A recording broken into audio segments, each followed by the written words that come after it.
ପିଲାମାନେ ମୁଁ ଯେଉଁଠିକି ବି ଗଲେ ମୋର କିନ୍ତୁ ରୋଷେଇ ପସନ୍ଦ। ମୁଁ ରୋଷେଇ ଛାଡ଼ିପାରେ ନା।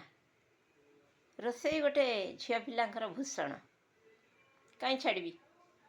ମୋତେ ରୋଷେଇ କରିବାକୁ ବହୁତ ଭଲ ଲାଗେ। ଯେମିତି ଆସୁ, ଏ ତ ଆଜିକାଲିକା ରୋଷେଇ ଟେଷ୍ଟ ନ ହେଇପାରେ, ଭାତ ଡାଲମା ହଉ ପଛେ। ବଡ଼ି ଭଜା ହେଉଛି।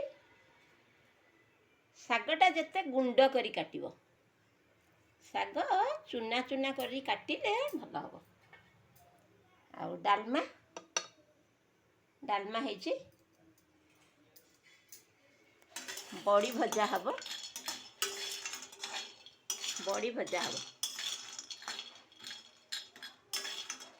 ବଡ଼ି ଭଜା ଶାଗରେ ପଡ଼ିବ।